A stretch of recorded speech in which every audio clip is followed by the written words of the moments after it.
সপ্তম শ্রেণীর বিজ্ঞান বই 2026 প্রথম অধ্যায় নিম্ন শ্রেণীর জীব পৃষ্ঠা নাম্বার 1 থেকে 5 পর্যন্ত আমরা আজকে আলোচনা করব, প্রশ্ন দেখব, প্রশ্নের উত্তর দেখব। কিছু অংশ পড়ি। ভাইরাস, ব্যাকটেরিয়া, ছত্রাক, শৈবাল, অ্যামিবা ইত্যাদিকে নিম্ন শ্রেণীর জীব বলা হয়। এদের মধ্যে ভাইরাস, ব্যাকটেরিয়া ও অ্যামিবা অণুবীক্ষণ যন্ত্রের সাহায্যে ছাড়া দেখা যায় না, অর্থাৎ এরা খুবই ছোট। এরা অণুবীক্ষণের অন্তর্ভুক্ত। কিছু কিছু ছত্রাক ও শৈবাল খালি চোখে দেখা গেলেও অধিকাংশ ছত্রাক ও শৈবাল দেখতে অণুবীক্ষণ যন্ত্রের সাহায্য লাগে। এসব অণুজীব মানুষ, গৃহপালিত পশু-পাখি ও উদ্ভিদে রোগ সৃষ্টি করে, আবার পরিবেশ এদের অনেক উপকারী ভূমিকাও রয়েছে। পাঠ দেখো এখন। তাহলে আমরা বই থেকে মূলত সম্পূর্ণ গল্পটা পড়ে নিবে কথাগুলি। এখন আমরা চলো এখান থেকে কিছু প্রশ্ন দেখি। বহু নির্বাচনী বা টিক চিহ্ন প্রশ্ন দেখি। কোন অণুজীবকে অকোষী বলা হয়? উত্তর হলো ছোট গ, ভাইরাস। 2 নম্বর প্রশ্ন হলো ইলেকট্রন অণুবীক্ষণ যন্ত্র ছাড়া কোনটি দেখা যায় না? উত্তর হলো এটি, ভাইরাস। 3 নম্বরে সুগঠিত নিউক্লিয়াস নেই এমন অণুজীব কোন রাজ্যের অন্তর্ভুক্ত? উত্তর হইল ছোট গ, প্রোক্যারিওটা। তারপর হইল 4 নম্বরে ব্যাকটেরিয়া আবিষ্কারক কে? উত্তর হইল খ, লিউয়েনহুক। তারপর 5 নম্বরে বলতেছে কলেরা রোগের ব্যাকটেরিয়া কোন আকৃতির? উত্তর হইল কমা। 6 নম্বরে বলতেছে পাউরুটি তৈরিতে ব্যবহৃত ছত্রাকের নাম কি? উত্তর হইল ইস্ট। 7 নম্বরে বলতেছে শৈবাল সাধারণত কোন প্রক্রিয়ায় খাদ্য তৈরি করে? উত্তর হলো সালোক সংশ্লেষণ। 8 নম্বরে বলতেছে অ্যামিবার চলাচলের অঙ্গ কোনটি? অঙ্গ হলো ক্ষন্নপথ।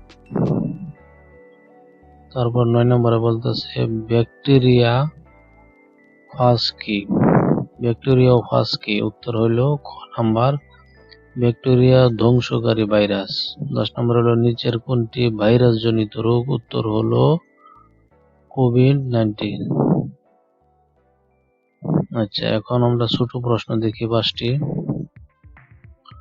অণুজীব কাকে বলে? যেসব জীব খালি চোখে দেখা যায় না এবং অণুবীক্ষণ যন্ত্রের সাহায্য দেখতে হয় তাকে অণুজীব বলে। 2 নম্বরে বলতেছে ভাইরাসকে প্রকৃত পরজীবী বলা হয় কেন? উত্তর হলো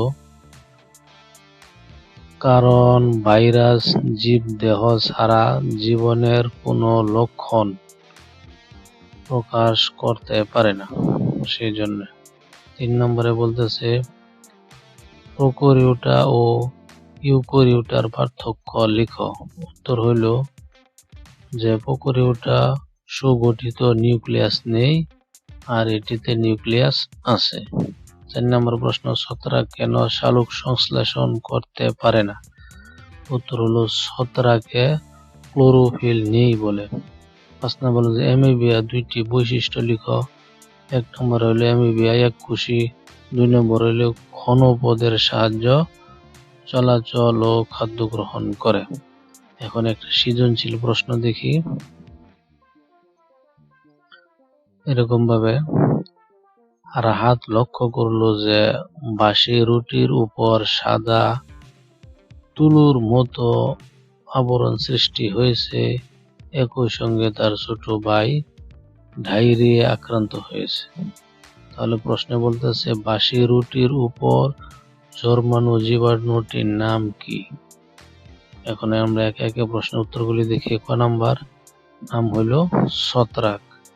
2 নম্বরে এ জীবটির একটি উপকারিতা লেখো, অর্থাৎ ছত্রাকেরও একটি উপকার আছে, সেটি কি? ছত্রাক থেকে পেনিসিলিন সহ বিভিন্ন মূল্যবান বিভিন্ন মূল্যবান